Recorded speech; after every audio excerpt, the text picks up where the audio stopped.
Hey guys, it's your girl Reese coming to you from the 813, and today I'm going to talk to you a little bit about asthma. Want to talk about this subject is because this is something that I suffer with, and it's important that we know whatever illness our partners have. It's important that we know exactly how to help them with this illness, help them with the treatment of it, and everything. So first of all, I'm going to explain to you what asthma is. Now, asthma is a chronic lung disease. Conditions can affect the airway, and the airways, those are the tubes that are like in our body, that carry the oxygen to our lungs. Now, when you have an asthma attack, that's when your lungs become, or your airway, should I say, become narrowed and inflamed. So normal airways are open like this, but when you're having an asthma attack, they close up like this, and it makes it hard for you to be able to breathe. So it goes from being like this to this. Asthma does affect people of all ages. I mean, infants to elderly can have asthma. So in the United States, according to the American Lung Association, as of today, 8.3% of Americans has asthma. Now, that might not seem like a lot, like, oh, that's only 8.3%. But that is really a lot of people that does have asthma. And asthma affects people in a variety of ways. So knowing about asthma and being able to treat asthma and to live with asthma is to know your trigger points. Things that trigger your asthma. Things that cause your asthma to flare up. For me, triggers are grass, dust, moss, just the allergens in the air. And that's pretty much what does cause asthma. People could be allergic to seafood. That can cause an asthma attack. You could be allergic to eggs, peanuts. It's just a variety of things that do come into play when it comes to asthma.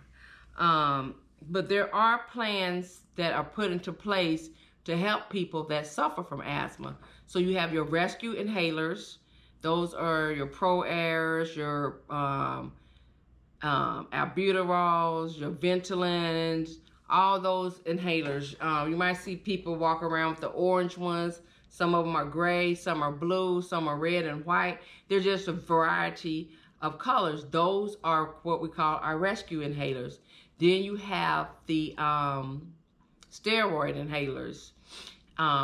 Those you take on a daily basis to keep your airway open. Then, there's different type of testings to test out your lung function. You got the spirometer, I think that's how you say it. The spirometer, then you have the flow chart where you blow in, and it's like a little, I wish I had one to show you what it looks like, but it's like a little flow chart. I mean, you blow into it and it jumps up, and you blow it, you do it 3 times to see how high you can get your reading. So these are different kind of tests they have to measure your asthma. Normally, the body immune system fights off the infections or whatever, but sometimes when a person's immune system becomes compromised, either from the environment, the things they're allergic to, these are things that can trigger off asthma attacks. I say tracks. There's medications that you can take besides the inhalers that can prevent you from having asthma attacks.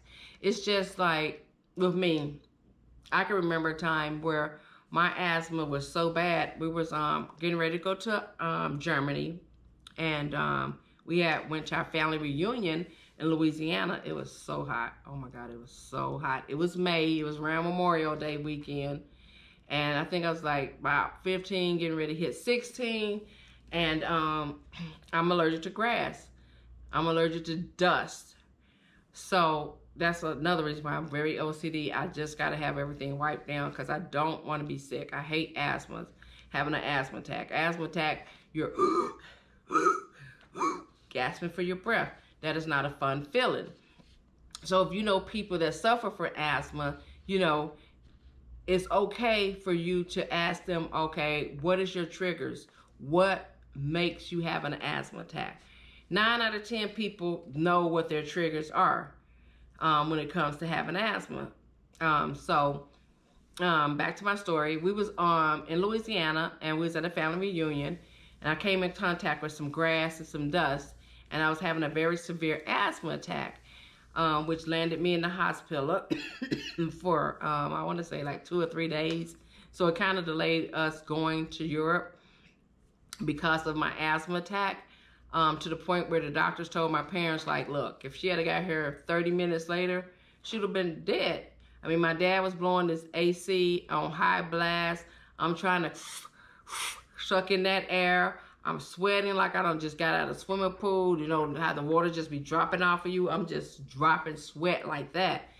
And, you know, when you're going through this, it's like, oh my God, I don't want to die, I don't want to die, I don't want to die. But I don't want to live like this. I don't want to live like this to where it's affecting my breathing. I don't know when it's going to happen. I don't know what's going to happen to me in the process of having an asthma attack. Because, you know, with asthma, you can die. This is like serious, like it's like any other illness. Depending on what that illness is, how severe it is, you can die. So that's why, guys, it's important to always take care of your own health, your mental health, your physical health, your emotional health. These are things that you need to take care of for yourself. You know, so with me having asthma, I always make sure both of my vehicles have an inhaler in it. I always make sure that if I'm going out of town, I'm going on a trip, I've got my nebulizer machine. I always make sure that even by my bed, I have an inhaler. So I have 3 active inhalers that I can always put my hand on at all times. If I'm having an asthma attack, I'm going to get that rescue inhaler. I'm going to pump them 2 puffs, hold it in, repeat, and then, you know, within a few minutes, my airway should open up. If it's too severe to where my airway is not going to open up, I've got my nebulizer. But what I found out that if I wake up in the morning time and I can hear myself wheezing, I automatically give myself a breathing treatment, because I don't want an asthma attack to come up somewhere I might be out and walking and have an asthma attack. I mean, that's just how severe it is, especially during the season when the pollen is falling. Oh my God, asthma is horrible. I can say within the last 5 years since I've been here in Florida, I can thank God, knock on some wood, you know, I haven't really had any problems with my asthma.